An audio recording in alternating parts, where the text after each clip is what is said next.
Hi friends, welcome to PSC beginners. ഇന്നത്തെ നമ്മുടെ class Kerala ജോഗ്രഫിയെ കുറിച്ചിട്ടുള്ളതാണ്. നമുക്കറിയാം, നമ്മുടെ സിലബസിൽ 10 മാർക്കിന് കേരള ജോഗ്രഫിയിൽ നിന്ന് ക്വസ്റ്റ്യൻസ് വരുന്നുണ്ട്. അതിൽ ഭൂമിശാസ്ത്രം, അടിസ്ഥാന വിവരങ്ങൾ, നദികളും കായലുകളും, വിവിധ വൈദ്യുത പദ്ധതികൾ, വന്യജീവി സങ്കേതങ്ങൾ, ദേശീയോദ്യാനങ്ങൾ, മത്സ്യബന്ധനം, കായിക രംഗം, തദ്ദേശ സ്വയംഭരണ സ്ഥാപനങ്ങൾ തുടങ്ങിയവയെക്കുറിച്ചുള്ള അറിവ് എന്നിങ്ങനെയാണ് നമുക്ക് ഏതിൽ നിന്ന് ചോദിച്ചിട്ടുള്ളത്? കേരള ജോഗ്രഫിയിൽ നിന്ന് ചോദിച്ചിട്ടുള്ളത്. അതിൽ നമ്മൾ അടിസ്ഥാന വിവരങ്ങൾ പറഞ്ഞു പോയിട്ടുണ്ട്. നദികളുടെ ഒരു ടോപ്പിക് ഒരു ക്ലാസ് എടുത്തിട്ടുണ്ട്. അതുപോലെ വന്യജീവി സങ്കേതങ്ങളുടെ ഒരു ക്ലാസ് എടുത്തിട്ടുണ്ട്. ഇതല്ലാണ്ട് ഇതെല്ലാം തന്നെ നമ്മൾ നേരത്തെ എടുത്തിട്ടുള്ള ക്ലാസ്സുകളാണ്. എന്നിരുന്നാൽ കൂടി പുതിയ എക്സാമുകൾ വരുമ്പോൾ നമ്മൾ അതിനനുസരിച്ച് വീണ്ടും എടുത്താൽ തന്നെ നമുക്കത് കൂടുതൽ ഉപകാരപ്രദമാകുള്ളൂ എന്നതുകൊണ്ടാണ് നമ്മൾ വീണ്ടും ആ ക്ലാസ്സുകൾ തന്നെ എടുക്കുന്നത്. അപ്പോൾ നമുക്ക് ക്ലാസ്സിലേക്ക് പോകാം. ഇന്നത്തെ വന്നിട്ട് ഭൂമിശാസ്ത്രത്തിൽ നിന്നുള്ള വിഷയങ്ങളാണ്. കേരള ഭൂമിശാസ്ത്രത്തെ എങ്ങനെയെല്ലാം അടിസ്ഥാനപ്പെടുത്തിയിട്ടുള്ളൂ എന്നതിനെ കുറിച്ചിട്ടാണ് ഇന്നത്തെ ക്ലാസ് വന്നിട്ട് ഫുള്ളായിട്ടും വരുന്നത്. നമ്മുടെ SCERT ചാപ്റ്ററിൽ നിന്നാണ്, 5ാം ക്ലാസ്സിലെ ചാപ്റ്ററിൽ നിന്നാണ് ഇന്നത്തെ നമ്മുടെ ക്ലാസ് വരുന്നത്. അപ്പോൾ നമ്മുടെ കേരള ഭൂപ്രകൃതിയെ പ്രധാനമായും 3ആയി തരംതിരിച്ചിരിക്കുന്നത് എന്തൊക്കെയാണ്? മലനാട്, ഇടനാട്, തീരപ്രദേശം എന്നാണ്. ഈ മലനാട് നമ്മുടെ കേരളത്തിൽ ഏറ്റവും കൂടുതൽ കാണപ്പെടുന്നത് ഏതാണ്? മലനാടാണ്. ഭൂവിസ്തൃതി എന്ന് പറയുന്നത് 48% കേരളത്തിൻ്റെ ആകെ ഭൂവിസ്തൃതിയുടെ 48% എന്താണുള്ളത്? മലനാടാണുള്ളത്. സമുദ്രനിരപ്പിൽ നിന്ന് എത്ര മീറ്റർ ഉയരത്തിലാണുള്ളത്? 75 മീറ്ററിൽ കൂടുതലുള്ള പ്രദേശങ്ങളെയാണ് നമ്മൾ മലനാട് എന്ന് പറയുന്നത്. ശരാശരി ഉയരം ചോദിച്ചാൽ 900 മീറ്റർ ആണ് വരുന്നത്. കേരളത്തിൻ്റെ ഭൂരിഭാഗം വനങ്ങളുള്ളത് ഈ മലനാട്ടിലാണ്. അപ്പോൾ മലനാടുള്ളത് ഏത് ഭാഗത്താണ് ചോദിച്ചാൽ കിഴക്ക് ഭാഗത്താണ്. നമുക്കറിയാം, നമ്മളെ പടിഞ്ഞാറ് ഭാഗത്ത് എന്താ ഉള്ളത്? അറബിക്കടലാണ്. അപ്പോൾ അറബിക്കടലിൽ തൊട്ടുണ്ടാവുക എന്താണ്? തീരപ്രദേശമല്ല. അപ്പോൾ പടിഞ്ഞാറ് തീരപ്രദേശമാകുമ്പോൾ കിഴക്കുള്ള എന്താണ്? മലനാടാണ്. അതിൻ്റെ രണ്ടും ഇടയിലായിട്ട് എന്ത് വരും? ഇടനാട് വരും. കേരളത്തിൽ അവിടെയൊക്കെ ഒരുപാട് മലകളായതുകൊണ്ട് അവിടെ ജനവാസവും കുറവാണ് എന്ന് ഓർത്ത് വയ്ക്കുക. കാരണം അവിടെ മുഴുവൻ എന്താ ഉള്ളത്? കാടുകളാണ് ഉള്ളത്. അതുപോലെ നമ്മുടെ നദികളിലെല്ലാം ഉത്ഭവിക്കുന്നതും ഈ മലനാട്ടിൽ നിന്നാണ്. അവിടെ ഉൽപ്പാദിപ്പിക്കുന്ന കാർഷിക വിളകൾ എന്ന് ചോദിച്ചാൽ തേയില, കാപ്പി, റബ്ബർ, ഏലം, കുരുമുളക് എന്നിവയാണ് പ്രധാനമായും മലനാട്ടിൽ ഉൽപ്പാദിപ്പിക്കുന്ന കാർഷിക വിളകൾ. കേരളത്തിൽ മലനാടിൻ്റെ ഭാഗമായി വരുന്ന മലനിര ഏതാണെന്ന് ചോദിച്ചാൽ അത് പശ്ചിമഘട്ടമാണ്. ഏതാണ്? പശ്ചിമഘട്ടമാണ്.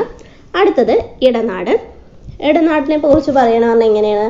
ഈ മലനാടിനും തീരപ്രദേശത്തിനും ഇടയിലായിട്ട് വരുന്നതാണ് ഇടനാട്. നമ്മൾ പറഞ്ഞു മലനാട്ടിൽ വരുന്നത് 48% പറഞ്ഞു അല്ലേ? അപ്പോൾ ഇടനാട്ടിൽ വരുന്ന ഭൂവിസ്തൃതി എന്ന് പറയുന്നത് എത്രയാണ്? 42% ഭൂവിസ്തൃതി വരുന്നത്. ഇത് സ്ഥിതി ചെയ്യുന്നത് എന്ന് പറയുന്നത് സമുദ്രനിരപ്പിൽ നിന്ന് 7.5 മീറ്ററിനും 75 മീറ്ററിനും ഇടയിലായിട്ടാണ്. അപ്പോൾ നമുക്ക് ഇത് മനസ്സിലാക്കാനുള്ള എളുപ്പ വഴി എന്താണ്? 7.5 മീറ്റർ കുറവുള്ളത് തീരപ്രദേശം, 75 മീറ്ററിൽ കൂടുതലുള്ളത് മലനാടുമായിരിക്കും. അപ്പോൾ 75 മീറ്ററിൽ കൂടുതലുള്ള മലനാടും 7.5 മീറ്ററിൽ കുറവുള്ളത് എന്താണ്? തീരപ്രദേശമാണ്. അപ്പോൾ അതിൻ്റെ നടുക്ക് കിടക്കുന്നതാണ് ഇടനാട്. 7.5 മീറ്ററിനും 75 മീറ്ററിനും ഇടയിലാണ് എന്ത് സ്ഥിതി ചെയ്യുന്നത്? ഇടനാട് സ്ഥിതി ചെയ്യുന്നത്. ഇടനാടിലെ പ്രധാന മണ്ണിനം ഏതാണ്? ലാറ്ററൈറ്റ് മണ്ണാണ്. അതുപോലെ തന്നെ എക്കൽ മണ്ണും അവിടെ കാണപ്പെടുന്നുണ്ട്. എന്ത് മണ്ണും കാണപ്പെടുന്നത്? എക്കൽ മണ്ണും കാണപ്പെടുന്നത്. പ്രധാനമായി കാണപ്പെടുന്നത് ലാറ്ററൈറ്റ് മണ്ണാണ്. ഏറ്റവും കൂടുതൽ വിളവൈവിധ്യം ഉള്ളതും ഈ ഇടനാട്ടിലാണ്. അവിടുത്തെ കാർഷിക വിളകളാണ് കുരുമുളക്, കശുവണ്ടി, അടക്ക, മരച്ചീനി, വാഴ, റബ്ബർ എന്നിവയെല്ലാം എവിടെയാണ് കാണപ്പെടുന്നത്? ഇടനാട്ടിലാണ് കാണപ്പെടുന്നത്. നമ്മൾ പറഞ്ഞു റബ്ബർ കൃഷി ചെയ്യുന്നത് എവിടെയെന്ന് പറഞ്ഞു? ഇടനാട്ടിലാണെന്ന് പറഞ്ഞു അല്ലേ? കേരളത്തിലെ ഏറ്റവും പ്രധാനപ്പെട്ട വാണിജ്യ വിളയാണ് എന്തെന്ന് പറയുന്നത്? റബ്ബർ എന്ന് പറയുന്നത്. അപ്പോൾ ഏറ്റവും കൂടുതൽ കാണപ്പെടുന്ന മണ്ണിന് ലാറ്ററൈറ്റ് മണ്ണാണെന്ന് പറഞ്ഞതുപോലെ തന്നെ ഈ പ്രദേശങ്ങളിലാണ് എന്ത് കാണപ്പെടുന്നത്? ലാറ്ററൈറ്റ് കുന്നുകൾ, അതായത് ചെങ്കൽ കുന്നുകൾ. ലാറ്ററൈറ്റ് മണ്ണ്, ചെങ്കൽ മണ്ണ് കാണപ്പെടുന്ന എവിടെയാണ്? ചെങ്കൽ കുന്നുകളും കാണപ്പെടുന്നത് എവിടെയാണ്? ഈ ഇടനാട്ടിലാണ്. ജിയോളജിക്കൽ സർവേ ഓഫ് ഇന്ത്യ കേരളത്തിലെ ആദ്യ ജിയോളജിക്കൽ പൈതൃക സ്മാരകമായി പ്രഖ്യാപിച്ചതും ഒരു ലാറ്ററൈറ്റ് കുന്നിനെയാണ്. അങ്ങാടിപ്പുറം ലാറ്ററൈറ്റ് കുന്നിനെയാണ്. മലപ്പുറത്തുള്ള അങ്ങാടിപ്പുറം ലാറ്ററൈറ്റ് കുന്നിനെയാണ്. അപ്പം ഇതാണ് നമുക്ക് ഇടനാടിനെ കുറിച്ച് പറയാനുള്ളത്. അടുത്ത തീരപ്രദേശം. നമ്മൾ ആദ്യം പറഞ്ഞ മലനാടിന് 48ഉം ഇടനാടിനെ എന്ന് പറയുന്നത് 42. അപ്പോൾ അത് രണ്ടും പോയപ്പോൾ ഏകദേശം 90 പോയി. ഇനി ആകെ എന്താണ്? 10%. അപ്പോൾ കേരളത്തിലെ മൊത്തം ഭൂവിസ്തൃതിയുടെ 10% മാത്രമാണ് എന്തുള്ളത്, ഇടനാടുള്ളത്. നമുക്കറിയാം, നേരത്തെ പറഞ്ഞ പോലെ ഇത് എവിടെയായിട്ടുള്ളത്, പടിഞ്ഞാറ് ഭാഗത്തായിട്ടാണ് ഇത് സ്ഥിതി ചെയ്യുന്നതും. ഇതിൻ്റെ ഉയരം എന്ന് പറയുന്നത് നമ്മൾ എത്ര പറഞ്ഞു, മലനാട് 75-ൽ കൂടുതൽ, ഇടനാട് 7.5 to 75 വരെ മീറ്റർ വരെ എന്ന് പറഞ്ഞു. അപ്പോൾ തീരപ്രദേശം എത്ര ആയിരിക്കുക, 75 മീറ്ററിൽ താഴെയാണ്. സമുദ്രനിരപ്പിൽ നിന്ന് 75 മീറ്റർ വരെ ഉയരത്തിലാണ് എന്തുള്ളത്, തീരപ്രദേശം ഉള്ളത്. എന്നാൽ കൂടി ഇത്രയും 48% മലനാട് ഉണ്ടായിട്ടും കൂടി അവിടെ എന്തില്ല, ജനസംഖ്യ ഇല്ല. ഇവിടെ വെറും 10% മാത്രം എവിടെയുള്ളൂ, തീരപ്രദേശത്തുള്ളൂ. എന്നാൽ കൂടി അവിടെയാണ് കേരളത്തിലെ ഏറ്റവും കൂടുതൽ ജനസാന്ദ്രതയുള്ള പ്രദേശം എന്ന് പറയുന്നത് ഈ തീരപ്രദേശമാണ്. തീരപ്രദേശം പ്രധാനമായിട്ട് കാണപ്പെടുന്നത് കേരളത്തിൻ്റെ മധ്യഭാഗത്തായിട്ടാണ് കാണപ്പെടുന്നത്. ഇനി കേരളത്തിൻ്റെ തീരദേശ ദൈർഘ്യം എന്ന് പറയുന്നത് 590 കിലോമീറ്ററാണ്. 590 കിലോമീറ്ററാണ്. കാർഷിക വിളകൾ ഏതൊക്കെയാണ്, തീരപ്രദേശത്തെ പ്രധാന കാർഷിക വിള എന്ന് പറയുന്നത് തെങ്ങും നെല്ലുമാണ്. ഇന്ത്യയിലെ ഏറ്റവും താഴ്ന്ന പ്രദേശം, സമുദ്രനിരപ്പിൽ നിന്ന് ഏറ്റവും താഴ്ന്ന പ്രദേശം ഇന്ത്യയിലെ തന്നെ ആയാലും കേരളത്തിലെ തന്നെ ചോദിക്കുകയാണ് പറഞ്ഞാൽ ഏതാണ്, കുട്ടനാടാണ്. നമ്മൾ തീരദേശ ദൈർഘ്യം 590 കിലോമീറ്റർ എന്ന് പറഞ്ഞാൽ നമ്മൾ നേരെ അടിസ്ഥാന വിവരങ്ങൾ പഠിച്ചപ്പോൾ സമുദ്ര അതിർത്തി ഉള്ളത് അല്ലെങ്കിൽ കേരളത്തിൽ കടൽ തീരങ്ങളുള്ള ജില്ലകൾ 9, കടൽ തീരമില്ലാത്തത് 5. അതായിരിക്കണം പത്തനംതിട്ട, കോട്ടയം, ഇടുക്കി, പാലക്കാട്, വയനാട് എന്നിങ്ങനെ നമ്മൾ പഠിച്ചിട്ടുണ്ടായിരുന്നു. അതുപോലെ ഏറ്റവും കൂടുതൽ കടൽ തീരമുള്ള ജില്ല കണ്ണൂരാണ്, ഏറ്റവും കുറവുള്ള ജില്ല കൊല്ലമാണ് എന്നെല്ലാം നമ്മൾ ഇതിനു മുമ്പുള്ള അടിസ്ഥാന വിവരങ്ങൾ പഠിച്ചപ്പോൾ പറഞ്ഞിട്ടുണ്ടായിരുന്നു. അപ്പോൾ നമുക്ക് ഇനി ടെക്സ്റ്റ് ബുക്കിലേക്ക് നോക്കാം. ഇത് കൂടാതെ ഇനിയും നമുക്ക് ഇതിൽ കുറച്ചും കൂടി ഉണ്ട്. എന്തായാലും നമ്മൾ ടെക്സ്റ്റ് ബുക്ക് എടുക്കുമ്പോൾ ആദ്യം അതിലേക്ക് ബേസിക് ആയിട്ട് കുറച്ച് കാര്യങ്ങൾ കൂടി ഇൻക്ലൂഡ് ചെയ്യാൻ വേണ്ടിയിട്ടാണ് ഞാൻ ആദ്യം ഇങ്ങനെ ബോക്സ് ആയിട്ട് തന്നെ നിങ്ങൾക്ക് നോട്ട് തന്നത്. ഓക്കെ, നമുക്ക് ക്ലാസ്സിലേക്ക് കിടക്കാം. അടുത്തത് ഇതിൽ ഈ പിക്ചറിൽ നമുക്ക് ഈ ഭൂപടത്തിൽ കറക്റ്റായിട്ട് തന്നിട്ടുണ്ട്. തീരപ്രദേശം 7.5 മീറ്ററിൽ താഴെയാണ്, ഇടനാട് 7.5 മീറ്ററിനും 75 മീറ്ററിനും ഇടയിലാണെന്നും മലനാട് 75 മീറ്ററിനും മുകളിലാണെന്നും നമുക്ക് ഈ ഭൂപടത്തിൽ തന്നെ നമുക്ക് ടെക്സ്റ്റ് ബുക്കിൽ തന്നിട്ടുണ്ട്. അതുപോലെ മലനാടിനെ കുറിച്ച് പറയുമ്പോൾ എന്താണ്, സമുദ്രനിരപ്പിൽ നിന്ന് 75 മീറ്ററിൽ മുകളിൽ സ്ഥിതി ചെയ്യുന്നു. കുന്നുകളും മലകളും പർവ്വതങ്ങളും ഉൾപ്പെടുന്നത് എവിടെയാണെന്നാണ് പറയുന്നത്, മലനാട്ടിലാണ് എന്ന് പറയുന്നത്. ഏറ്റവും കൂടുതൽ ഉയർന്ന തോതിൽ മഴ ലഭിക്കുന്നതും എവിടെയാണ്, മലനാട്ടിലാണ് എന്ന് പറയുന്നു. കേരളത്തിലെ 44 നദികളും ഉത്ഭവിക്കുന്നത് എവിടെ നിന്നാണ്, മലനാട്ടിൽ നിന്നാണ് എന്നാണ് പറയുന്നത്. അതുപോലെ ഇടനാടിനെ കുറിച്ച് എന്താ പറയുന്നത്, ആ ഭൂപടത്തിൽ നോക്കിയാൽ നമുക്ക് മനസ്സിലാവും. മലനാടിനും തീരപ്രദേശത്തിനും ഇടയിലായിട്ടാണ് എന്ത് സ്ഥിതി ചെയ്യുന്നത്, ഇടനാട് സ്ഥിതി ചെയ്യുന്നത്. സമുദ്രനിരപ്പിൽ നിന്ന് എത്രയാണ് അതിൻ്റെ ഉയരം, 7.5 മീറ്ററിനും 75 മീറ്ററും വരെയും ഇടയിലായിട്ടാണ് എന്തിൻ്റെ ഉയരം എന്ന് പറയുന്നത്, ഇടനാട് കിടക്കുന്നത് അല്ലേ. അവിടെ എന്തൊക്കെയുണ്ടെന്നാണ് പറയുന്നത്, ചെറിയ കുന്നുകളുണ്ട്, താഴ്വാരങ്ങളുണ്ട്, നദീതടങ്ങളുമൊക്കെയാണ് ഇടനാട്ടിൽ ഉള്ളത് എന്ന് പറഞ്ഞു. അതുപോലെ തീരപ്രദേശം എന്ന് പറയുന്നത് സമുദ്രനിരപ്പിൽ നിന്ന് 7.5 മീറ്റർ വരെ ഉയരമുള്ളവയാണ് തീരപ്രദേശം എന്ന് പറയുന്നത്. ലക്ഷദ്വീപ് കടലിനോട് ചേർന്ന് കാണപ്പെടുന്ന ഭൂപ്രകൃതി വിഭാഗമാണ് എന്നും പറഞ്ഞു. കടൽ തീരത്തിന് അടുത്ത് സ്ഥിതി ചെയ്യുന്ന ഈ പ്രദേശത്തിന്റെ ഉയരം എന്ന് പറയുന്നത് എത്രയെന്നാണ് പറയുന്നത്, 7.5 മീറ്റർ വരെയാണ് എന്ന് പറഞ്ഞു. ഇവിടെ കേരളത്തിന്റെ രാഷ്ട്രീയ ഭൂപടം തന്നിട്ടുണ്ട് അല്ലേ.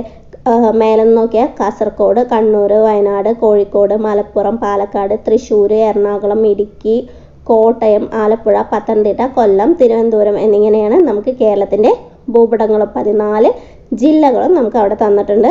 ഇതാണ് കേരളത്തിൻ്റെ ഭൂപ്രകൃതി വിഭാഗത്തെക്കുറിച്ച് ആ ചാപ്റ്ററിൽ തന്നിട്ടുള്ളത്. അടുത്തത് കേരളത്തിൻ്റെ കാലാവസ്ഥയെക്കുറിച്ച് അവിടെ എന്തൊക്കെയാണ് പറഞ്ഞിട്ടുള്ളത്, ധാരാളം മഴ ലഭിക്കുന്ന നാടാണ് നമ്മുടെ കേരളം. നമ്മുടെ കേരളം എന്ന് പറയുന്നത്. നമ്മുടെ കേരളത്തിലെ 2 പ്രധാന മഴക്കാലമാണ് ഉള്ളത്. ഒന്ന് തെക്ക് പടിഞ്ഞാറൻ മൺസൂൺ, അതായത് കാലവർഷം എന്ന് പറയുന്നു. 2 വടക്ക് കിഴക്കൻ മൺസൂൺ, അതായത് തുലാവർഷം. തെക്ക് പടിഞ്ഞാറൻ മൺസൂണിൽ തന്നെ നമ്മൾ എന്ത് പറയും, ഇടവപ്പാതി എന്നും കൂടി പറയാറുണ്ട് അല്ലേ. കേരളത്തിൽ ലഭിക്കുന്ന മഴയുടെ ഭൂരിഭാഗവും ലഭിക്കുന്നത് എപ്പോഴാണ്, തെക്ക് പടിഞ്ഞാറൻ മൺസൂൺ കാലത്താണ്. കേരളത്തിലെ വേനൽക്കാലം എന്ന് പറയുന്നത് എപ്പോഴൊക്കെയാണ്, മാർച്ച് മുതൽ മെയ് വരെയാണ് കേരളത്തിൻ്റെ വേനൽക്കാലം എന്ന് പറയുന്നത്. ഇക്കാലത്താണ് കൂടുതൽ ചൂട് അനുഭവപ്പെടുന്നത്. മാർച്ച് ടു മെയ് വരെയാണ് ഏറ്റവും കൂടുതൽ ചൂട് അനുഭവപ്പെടുന്നത്. ആ വേനൽക്കാലത്ത് നമുക്ക് എന്തും ലഭിക്കുന്നുണ്ട്, മഴയും ലഭിക്കുന്നുണ്ട്. അതുകൊണ്ട് തന്നെ ചെറിയൊരു ആശ്വാസം കൂടി നമുക്ക് ലഭിക്കുന്നുണ്ട്. എപ്പോൾ, ആ വേനൽക്കാലത്ത്. അടുത്തത് മൺസൂൺ. കാലത്തിന്റെ മാറ്റത്തിനനുസരിച്ച് ഗതിമാറി വരുന്ന കാറ്റുകളെയാണ് നമ്മൾ എന്തെന്ന് വിളിക്കുന്നത്? മൺസൂൺ കാറ്റുകൾ എന്ന് വിളിക്കുന്നത്. ജൂൺ സെപ്റ്റംബർ മാസങ്ങളിൽ ഭൂമധ്യരേഖയ്ക്ക് വടക്ക് ഇന്ത്യൻ സമുദ്രത്തിൽ തെക്ക് പടിഞ്ഞാറ് ദിശയിൽ നിന്നും കരയിലേക്ക് വീശുന്ന മഴക്കാറ്റുകളെയാണ് തെക്കു പടിഞ്ഞാറൻ മൺസൂൺ എന്ന് പറയുന്നത്. എങ്ങനെയാണ്? ജൂൺ സെപ്റ്റംബർ മാസങ്ങളിൽ ഭൂമധ്യരേഖയ്ക്ക് വടക്കു നിന്ന് ഇന്ത്യൻ സമുദ്രത്തിൽ തെക്ക് പടിഞ്ഞാറ് ദിശയിൽ നിന്നും കരയിലേക്ക് വീശുന്ന മഴക്കാറ്റുകളെയാണ് നമ്മൾ തെക്ക് പടിഞ്ഞാറൻ മൺസൂൺ എന്ന് പറയുന്നത്. കടലിൽ നിന്നും വീശുന്ന കാറ്റുകൾക്ക് എന്തുണ്ടാവും? ഒരുപാട് ഈർപ്പം ഉണ്ടാവും അല്ലേ? ആ ഈർപ്പം കരയിലേക്ക് പ്രവേശിച്ചിട്ട് ഇത് പശ്ചിമഘട്ട മലനിരകളിൽ തട്ടിയതിന് ശേഷം എന്ത് ചെയ്യും? ഇതിന്റെ ഫലമായിട്ട് കേരളത്തിൽ ധാരാളം മഴ പെയ്യും. കേരളത്തിന്റെ പടിഞ്ഞാറൻ തീരങ്ങളിൽ ഉയർന്ന തോതിൽ മഴ ലഭിക്കും. ഇതിനെയാണ് നമ്മൾ തെക്ക് പടിഞ്ഞാറൻ മൺസൂൺ എന്ന് പറയുന്നത്. ഈ സമയത്ത് നമ്മൾ എന്ത് വിളിക്കും? കാലവർഷം എന്ന് വിളിക്കും. ഒക്ടോബർ നവംബർ മാസങ്ങളിൽ മൺസൂൺ കാറ്റുകൾ എന്ത് ചെയ്യും? നേർവിപരീത ദിശയിൽ വടക്ക് കിഴക്ക് നിന്നും വീശും. ഈ കാറ്റുകൾ വടക്ക് കിഴക്കൻ മൺസൂൺ കാറ്റ് എന്നറിയപ്പെടും. നേരത്തെ പറഞ്ഞു തെക്ക് പടിഞ്ഞാറ് വീശുന്നത്. ഇതേതാണ്? വടക്ക് കിഴക്ക് നിന്ന് വീശുന്ന കാറ്റുകളെ വടക്ക് കിഴക്കൻ മൺസൂൺ കാറ്റുകൾ എന്ന് വിളിക്കും. ഈ കാറ്റുകളുടെ ഒരു ഭാഗം ബംഗാൾ ഉൾക്കടലിന് മുകളിലൂടെ കടന്നു പോകുന്നതിനാൽ ഈർപ്പപൂരിതമാവുകയും ഇന്ത്യയുടെ തെക്കൻ സംസ്ഥാനങ്ങളിൽ പലയിടത്തും മഴയ്ക്ക് കാരണമാവുകയും ചെയ്യുന്നു. ഈ മഴക്കാലം കേരളത്തിൽ തുലാവർഷം എന്നറിയപ്പെടും. അപ്പോൾ മൺസൂൺ നമ്മുടെ കേരളത്തിൽ എങ്ങനെയൊക്കെയാണ് അറിയപ്പെടുന്നത്? തെക്ക് പടിഞ്ഞാറൻ മൺസൂണിനെ കാലവർഷം എന്നും വടക്ക് കിഴക്കൻ മൺസൂണ് തുലാവർഷം എന്നാണ് അറിയപ്പെടുന്നത്. കേരളത്തിലെ മണ്ണിനങ്ങളെ കുറിച്ചിട്ടാണ് അത് പറയുന്നത്. കാലാവസ്ഥ, പാറകളുടെ ഘടന, കാലപ്പഴക്കം, സസ്യങ്ങളുടെയും ജന്തുക്കളുടെയും മറ്റു സൂക്ഷ്മ ജീവികളുടെയും പ്രവർത്തനം എന്നിവ മൂലമാണ് മണ്ണ് രൂപപ്പെടുന്നത്. 1 ഇഞ്ച് കനത്തിൽ മണ്ണ് രൂപപ്പെടാൻ എത്രത്തോളം വർഷമെടുക്കുമെന്നാണ് പറയുന്നത്? 1000-ലധികം വർഷമെടുക്കുമെന്നാണ് ഇവിടെ പറയുന്നത്. ഇനി കേരളത്തിലെ പ്രധാന മണ്ണിനങ്ങളും ഇവിടെ കൊടുത്തിട്ടുണ്ട്. ചെങ്കൽ മണ്ണ്, ചെമ്മണ്ണ്, എക്കൽ മണ്ണ് എന്നിവയാണ് കേരളത്തിലെ പ്രധാന മണ്ണിനങ്ങൾ. നമ്മൾ പറഞ്ഞു നമ്മുടെ ഇടനാട്ടിൽ എന്ത് മണ്ണാണെന്നാണ് പറഞ്ഞത്? ലാറ്ററൈറ്റ് മണ്ണ്, ചെങ്കൽ മണ്ണാണെന്ന് പറഞ്ഞു അല്ലേ? അവിടെ ലാറ്ററൈറ്റ് കുന്നുകളും കാണപ്പെടുന്നുണ്ട് എന്ന് പറഞ്ഞു. എവിടെയാണ്? മലപ്പുറത്തല്ലേ നമ്മൾ പറഞ്ഞത് ലാറ്ററൈറ്റ് കുന്നുകൾ കാണപ്പെടുന്നതെന്ന്. കറുത്ത മണ്ണ്, പീറ്റ് മണ്ണ് എന്നിവയും നമ്മുടെ കേരളത്തിൽ ചില സ്ഥലങ്ങളിൽ കാണപ്പെടുന്നുണ്ട്. നമ്മുടെ മണ്ണ് മലിനീകരണം എന്തൊക്കെ കൊണ്ടാണ് ഉണ്ടാകുന്നത്? അമിതമായ കീടനാശിനികൾ ഉപയോഗിക്കുന്നത് കൊണ്ടും മണ്ണിലെ പ്ലാസ്റ്റിക് മാലിന്യങ്ങൾ കൊണ്ടും അതുപോലെ അശാസ്ത്രീയമായ പ്രവർത്തനങ്ങളും കാരണം അശാസ്ത്രീയ കാർഷിക പ്രവർത്തനങ്ങൾ കൊണ്ടും എല്ലാമാണ് നമ്മുടെ മണ്ണ് എന്ത് ചെയ്യപ്പെടുന്നത്? മലിനീകരണപ്പെടുന്നത്. അതുപോലെ മണ്ണ് സംരക്ഷണത്തിന് ഏതൊക്കെ മാർഗങ്ങൾ ഉപയോഗിക്കാമെന്നാണ് അവിടെ പറഞ്ഞിട്ടുള്ളത്. കണ്ടൽ കാടുകൾ വെച്ച് പിടിപ്പിക്കാം, കയർ ഭൂവസ്ത്രം നിർമ്മിക്കാം, അതുപോലെ കല്ലുകയ്യാല, തട്ടുകൃഷി എന്നിവയൊക്കെയാണ് മണ്ണു സംരക്ഷണ മാർഗങ്ങൾ എന്ന് പറയുന്നത്. ലോക മണ്ണ് സംരക്ഷണ ദിനം എപ്പോഴാണ്?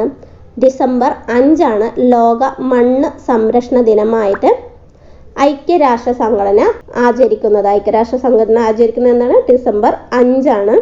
കേരളത്തിലെ ജലസ്രോതസ്സുകളെ കുറിച്ചിട്ടാണ് അടുത്തത് പറയുന്നത്. കിഴക്ക് സഹ്യപർവ്വതം മുതൽ പടിഞ്ഞാറ് അറബിക്കടൽ വരെ കയറ്റിറക്കങ്ങളോടുകൂടി ചരിവായി നിലകൊള്ളുന്ന ഭൂപ്രകൃതിയാണ് കേരളത്തിൻ്റെത്. സഹ്യപർവ്വത നിരകളിൽ നിന്നുത്ഭവിച്ച് കായലിലേക്കും കടലിലേക്കും ഒഴുകുന്ന നദികൾ കേരളത്തെ ജലസമൃദ്ധമാക്കുന്നു. ഇവ കൂടാതെ നിരവധി തടാകങ്ങളും കുളങ്ങളും നമ്മുടെ നാട്ടിലുണ്ട്. കേരളത്തിലെ 44 നദികളും ഉത്ഭവിക്കുന്നത് എവിടെ നിന്നാണെന്നാണ് ഞാൻ പറഞ്ഞത്? മലനാട് ഭൂപ്രകൃതിയിൽ നിന്നാണ് അല്ലേ? ഇവയിൽ 3 നദികൾ എവിടേക്ക് ഒഴുകുന്നു? കിഴക്കോട്ടും 41 നദികൾ ഒഴുകുന്നത് പടിഞ്ഞാറോട്ടുമാണ്. ഇത് നമ്മുടെ നദികൾ എന്നതിലെ ആദ്യത്തെ ക്ലാസ്സിൽ നമ്മൾ പറഞ്ഞിട്ടുണ്ട്. 2 മഴക്കാലങ്ങളിലൂടെ നമ്മുടെ ജലാശയങ്ങൾ സമ്പന്നമാകുമെങ്കിലും മഴക്കാലം കഴിയുന്നതോടെ അവയിൽ പലതും വറ്റിപ്പോകുകയും ചെയ്യുന്നുണ്ട്. നമ്മൾ പറഞ്ഞു ഭൂമിയിലെ ആകെ ജലത്തിൻ്റെ 3% മാത്രമാണ് നമുക്ക് എന്തായിട്ട് കിട്ടുന്നത്. അതിൽ 3% മാത്രമാണ് നമുക്ക് ശുദ്ധജലമുള്ളൂ അല്ലേ?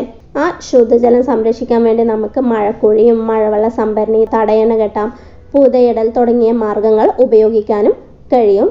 അതുപോലെ ഈ ജലസംരക്ഷണവുമായി ബന്ധപ്പെട്ട കുറച്ച് പദ്ധതികളാണ് അവിടെ കൊടുത്തിട്ടുള്ളത്. പദ്ധതികൾ ഇമ്പോർട്ടൻ്റ് ആണ്, നമ്മളോട് എക്സാമുകൾക്ക് ചോദിക്കാനുള്ളതാണ്. അപ്പോൾ ജലസംരക്ഷണവുമായി ബന്ധപ്പെട്ട പദ്ധതി, അതിൻ്റെ നിർവഹണം ആർക്കാണ് എന്നതാണ്.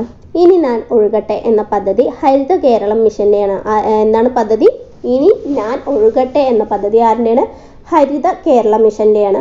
മാലിന്യമുക്ത നവകേരളം എന്ന പദ്ധതി തദ്ദേശ സ്വയംഭരണ വകുപ്പിന്റെയാണ്. മാലിന്യമുക്ത നവകേരളം തദ്ദേശ സ്വയംഭരണ വകുപ്പിൻ്റെതാണ്. അതുപോലെ തെളിനീരൊഴുകും നവകേരളം എന്നതും തദ്ദേശ സ്വയംഭരണ വകുപ്പിൻ്റെയാണ്. ജൽ ജീവൻ മിഷൻ കേന്ദ്ര സർക്കാരിൻ്റെയാണ്. ഇമ്പോർട്ടൻ്റ് ആണ്, പഠിച്ചു വെച്ചേ പറ്റുള്ളൂ. ഇനി ഞാൻ ഒഴുകട്ടെ ഹരിത കേരളം മിഷന്റെ. മാലിന്യമുക്ത നവകേരളം തദ്ദേശ സ്വയംഭരണ വകുപ്പ്. തെളിനീരൊഴുകും നവകേരളം തദ്ദേശ സ്വയംഭരണ വകുപ്പിൻ്റെതാണ്. ജൽ ജീവൻ മിഷൻ കേന്ദ്ര സർക്കാരിൻ്റെതാണ്. ഇനി നമ്മൾ കേരളത്തിലെ മലനാട്, ഇടനാട്, തീരപ്രദേശം എന്നിവ പറഞ്ഞപ്പോൾ അവിടുത്തെ കാർഷിക വിളകളെ കുറിച്ച് നമ്മൾ പറഞ്ഞിട്ടുണ്ടായിരുന്നു അല്ലേ. ഓരോ പ്രദേശത്തെയും പ്രത്യേകം കാർഷിക വിളകൾ അവിടെ ഉണ്ട് അല്ലേ. ഓരോ പ്രദേശത്തെ ഭൂപ്രകൃതിയും കാലാവസ്ഥ എന്നിവയൊക്കെ, മണ്ണ് എന്നിവയെ അടിസ്ഥാനമാക്കിയിട്ടാണ് നമ്മൾ അവിടെ ഏത് വിള കൃഷി ചെയ്യണം എന്ന് നമ്മൾ തീരുമാനിക്കുക. എന്തൊക്കെ അടിസ്ഥാനപ്പെടുത്തിയിട്ടാണ്? ആ പ്രദേശത്തെ ഭൂപ്രകൃതി എങ്ങനെയാണ്, കാലാവസ്ഥ എങ്ങനെയാണ്, അവിടുത്തെ മണ്ണ് എങ്ങനെയാണ്, ആ മണ്ണ് നമ്മൾ അവിടെ കൃഷി ചെയ്യാൻ പോകുന്ന വിളക്ക് അനുയോജ്യമാണോ, അവിടുത്തെ ജലസേചന സൗകര്യം എങ്ങനെയാണ്, സമുദ്രനിരപ്പിൽ നിന്നുള്ള ഉയരം എന്നിവയെല്ലാം അടിസ്ഥാനപ്പെടുത്തിയിട്ടാണ് കൃഷി ചെയ്യാറ്. ഇവയെല്ലാം നമ്മുടെ കൃഷിയെ സ്വാധീനിക്കുന്ന ഘടകങ്ങളാണ്. തേയില വ്യാപകമായി കൃഷി ചെയ്യുന്ന എവിടെയൊക്കെയാണ്? ഇടുക്കി ജില്ലയിലെ മൂന്നാർ, പീരുമേട്, അതുപോലെ വയനാട് ജില്ലയിലെ മേപ്പാടി, വൈത്തിരി, തിരുവനന്തപുരം ജില്ലയിലെ പൊന്മുടി തുടങ്ങിയ പ്രദേശങ്ങളിലാണ് തേയില വ്യാപകമായി കൃഷി ചെയ്യുന്നത്. അപ്പോൾ തേയില വ്യാപകമായി കൃഷി ചെയ്യുന്നത് എവിടെയൊക്കെയാണ്? ഇടുക്കി ജില്ലയിലെ മൂന്നാർ, പീരുമേട്, വയനാട് ജില്ലയിലെ മേപ്പാടി, വൈത്തിരി, തിരുവനന്തപുരം ജില്ലയിലെ പൊന്മുടി തുടങ്ങിയ സ്ഥലങ്ങളിലാണ് തേയില വ്യാപകമായി കൃഷി ചെയ്യുന്നത്. പാലക്കാട് ജില്ലയിലും കുട്ടനാട്ടിലും എന്താണ് വ്യാപകമായി കൃഷി ചെയ്യുന്നത്? നെൽകൃഷിയാണ് കൂടുതലായി കൃഷി ചെയ്യുന്നത്. വളക്കൂറുള്ള മണ്ണും ധാരാളമായി ലഭിക്കുന്ന മഴയും കേരളത്തിൽ വ്യത്യസ്തമായ വിളകൾക്ക് അനുയോജ്യമായ സാഹചര്യം ഒരുക്കുന്നു. സമുദ്രനിരപ്പിൽ നിന്നുള്ള ഉയരക്കൂടുതൽ മൂലം അനുഭവപ്പെടുന്ന തണുത്ത കാലാവസ്ഥ, ചെരിവാർന്ന ഭൂപ്രകൃതി എന്നിവ മലനാട് മേഖലയെ തേയില, ഏലം, കാപ്പി, കുരുമുളക് മുതലായ വിളകൾക്ക് അനുയോജ്യമായ കാലാവസ്ഥയെ ഒരുക്കുന്നു. അപ്പോൾ അനുയോജ്യമായ സാഹചര്യം ഒരുക്കുന്ന എന്തൊക്കെയാണ്? ഏതൊക്കെ വിളകളാണ് മലനാട്ടിലുള്ളത് എന്ന് പറഞ്ഞാൽ തേയില, ഏലം, കാപ്പി, കുരുമുളക്. എന്തൊക്കെയാണ്? വളക്കൂറുള്ള മണ്ണ്, ധാരാളമായി ലഭിക്കുന്ന മഴ, അതുപോലെ സമുദ്രനിരപ്പിൽ നിന്നുള്ള ഉയരക്കൂടുതൽ, തണുത്ത കാലാവസ്ഥ എന്നിവയൊക്കെയാണ് ഈ വിളകൾക്ക് അനുകൂല സാഹചര്യം ഒരുക്കുന്നത്. ഇനി ഇടനാടിലെ ഇടനാടിലെ വിളവൈവിധ്യം പറയുകയാണെന്ന് പറഞ്ഞാൽ നമ്മൾ പറഞ്ഞു ഇടനാട് വളരെ വിളവൈവിധ്യമുള്ള പ്രദേശമാണെന്ന് നമ്മൾ പറഞ്ഞിട്ടുണ്ടായിരുന്നു അല്ലേ. മരച്ചീനി, ചേമ്പ്, ചേന തുടങ്ങിയ കിഴങ്ങ് വർഗ്ഗങ്ങളോടൊപ്പം ഇടനാട്ടിൽ വാഴക്കൃഷിയും റബ്ബർ കൃഷിയും വ്യാപകമായി നടത്തുന്നുണ്ട്. ഏതൊക്കെയാണ്? റബ്ബർ കൃഷിയും വാഴക്കൃഷിയും. ഇന്ത്യയിൽ ഏറ്റവും കൂടുതൽ റബ്ബർ കൃഷി ചെയ്യുന്നത് നമ്മുടെ കേരളത്തിലാണ്. അപ്പോൾ ഇതും നമ്മൾ തുടക്കത്തിൽ ആ ബോക്സിൽ വെച്ചിട്ട് പറഞ്ഞിട്ടുള്ളതാണ്. അപ്പോൾ ഇതെല്ലാം ടെക്സ്റ്റ് ബുക്കിലും വന്നിട്ടുള്ളതാണ്. അപ്പോൾ എക്സാമിന് വരാൻ സാധ്യത കൂടുതലുമാണ്. തീരപ്രദേശത്തെ എക്കൽ മണ്ണിൻ്റെ സാന്നിധ്യം നെൽകൃഷിക്ക് അനുയോജ്യമാണ്. തെങ്ങ് സമൃദ്ധമായി വളരുന്നതിന് ഇവിടുത്തെ ഉപ്പ് രസമുള്ള മണ്ണ് സഹായിക്കുന്നു. കായലുകൾ മത്സ്യകൃഷിക്കും ഉപയോഗിക്കുന്നുണ്ട്. അപ്പോൾ തീരപ്രദേശത്തെ കൃഷി എന്ന് പറയുന്നത് എന്താണ്? തെങ്ങും നെല്ലും. ഇടനാട്ടിൽ ഏതൊക്കെയാണ്? മരച്ചീനി, ചേമ്പ്, ചേന, റബ്ബർ, വാഴ. മലനാട്ടിൽ ഏതൊക്കെയാണ്? തേയില, ഏലം, കാപ്പി, കുരുമുളക് എന്നിവയാണ് മലനാട്ടിലെ കൃഷി എന്ന് പറയുന്നത്. ഓരോ ഭൂപ്രകൃതി വിഭാഗത്തിലുമുള്ള മണ്ണ്, നിലനിൽക്കുന്ന കാലാവസ്ഥ, ലഭിക്കുന്ന മഴ എന്നിവയ്ക്ക് അനുസൃതമായിട്ടാണ് അവിടുത്തെ എന്ത് രൂപപ്പെട്ടിട്ടുള്ളത്? കൃഷി രൂപപ്പെട്ടിട്ടുള്ളത്. അതുപോലെ നമ്മൾ ഈ കൃഷിയുമായി ബന്ധപ്പെട്ടിട്ട് കുറേ ആഘോഷങ്ങളുണ്ട് അല്ലേ. വിഷുവിന് നമ്മൾ എന്തുണ്ടാക്കും? വിളവെടുപ്പ് ചെയ്യും. വിളവെടുപ്പ് ചെയ്യുന്ന ആ സമയത്തിനാണ് നമ്മൾ വിഷു എല്ലാം ആഘോഷിക്കുക. വിഷു വരുന്ന എപ്പോഴാണ്? വിളവെടുപ്പുമായിട്ടാണ് വിഷുവിന് ബന്ധമുള്ളത്. അതുപോലെ മഴക്കാലത്തിന് ശേഷമായിട്ടാണ് നമ്മൾ എന്ത് ചെയ്യാറുള്ളത്? വള്ളംകളി മത്സരങ്ങൾ, അതുപോലെ വയലുകളിൽ നടക്കുന്ന കാളപ്പൂട്ട് മത്സരങ്ങളെല്ലാം നടക്കുന്നത് ഈ മഴക്കാലത്തിന് ശേഷമാണ്. അതുപോലെ തന്നെയാണ് കേരളത്തിലെ തൊഴിൽ എന്ന് പറയുന്നതും വ്യത്യസ്തമാണ്. ഓരോ പ്രദേശത്തെയും ഭൂപ്രകൃതി കാലാവസ്ഥയ്ക്കും അനുഗുണമായിട്ടാണ് അവിടുത്തെ തൊഴിലുകൾ രൂപം കൊണ്ടിട്ടുള്ളത്. കായലോരങ്ങളിലെ തൊണ്ടുതല്ലലും കയറുപിരിക്കലും കുട്ടനാടിലെ നെൽകൃഷിയുമെല്ലാം അതുപോലെ താറാവ് വളർത്തലുമെല്ലാം ഇതിന് ഉദാഹരണങ്ങളാണ്. എന്താണ്? ഓരോ പ്രദേശത്തെ ഭൂപ്രകൃതിക്കും കാലാവസ്ഥയ്ക്കും അനുയോജ്യമായിട്ടാണല്ലേ അവിടുത്തെ തൊഴിലൊക്കെ വളർന്നുകൊണ്ടിരിക്കുന്നത്. കായലോരങ്ങളിൽ മാത്രമേ നമുക്ക് ഈ കയറുപിരിക്കൽ, തൊണ്ട് തല്ലൽ, അതുപോലെ കുട്ടനാട്ടിലാണ് നമ്മൾ നെൽകൃഷി, താറാവ് വളർത്തൽ എന്നിവയെല്ലാം ഒരു പ്രത്യേക ഭാഗത്ത് ചെയ്യാൻ പറ്റുന്നതാണ്. അപ്പോൾ അത് എന്തുമായി ബന്ധപ്പെട്ടിട്ടുള്ളതാണ്? ഭൂപ്രകൃതിയുമായി ബന്ധപ്പെട്ടിരിക്കുന്നതാണ്. ഇനി അതുപോലെ തന്നെ ടെക്സ്റ്റ് ബുക്കിൽ പറഞ്ഞിട്ടുള്ള ഒരു കാര്യങ്ങളാണ് നമ്മുടെ ദുരിതാശ്വാസവുമായി പ്രവർത്തിക്കുന്ന സർക്കാർ വകുപ്പുകളും സംവിധാനങ്ങളെ കുറിച്ചിട്ട്. അത് ഏതൊക്കെയാണ്? കേരള റവന്യൂ ദുരന്ത നിവാരണ വകുപ്പ്, സംസ്ഥാന ദുരന്ത നിവാരണ വകുപ്പ്, ജില്ലാ ദുരന്ത നിവാരണ അതോറിറ്റി, ദുരന്ത സാധ്യത അപഗ്രഥന cell, land and disaster management institute എന്നിവയൊക്കെയാണ് പ്രകൃതി ദുരന്തങ്ങളുടെ നിവാരണത്തിനും ലഘൂകരണത്തിനുമായി പ്രവർത്തിക്കുന്ന സർക്കാർ വകുപ്പുകളും സംവിധാനങ്ങളും എന്ന് പറയുന്നത്. അപ്പോൾ ഇതാണ് നമുക്ക് ആ ക്ലാസ്സിൽ ആ ചാപ്റ്ററിൽ തന്നിട്ടുള്ളത്. ഏകദേശം കേരളത്തെക്കുറിച്ചിട്ടുള്ള ഒരുപാട് കാര്യങ്ങൾ അതിൽ ഉൾപ്പെടുത്തിയിട്ടുണ്ട്. അപ്പോൾ ഇതാണ് നമ്മുടെ ഇന്നത്തെ ക്ലാസ് എന്ന് പറയുന്നത്. നിങ്ങൾക്ക് ഇഷ്ടപ്പെട്ട ലൈക്ക് ചെയ്യുക, സബ്സ്ക്രൈബ് ചെയ്യുക. വീണ്ടും പുതിയൊരു ക്ലാസ്സുമായി വരുന്നത് വരെ ഓക്കെ ബൈ.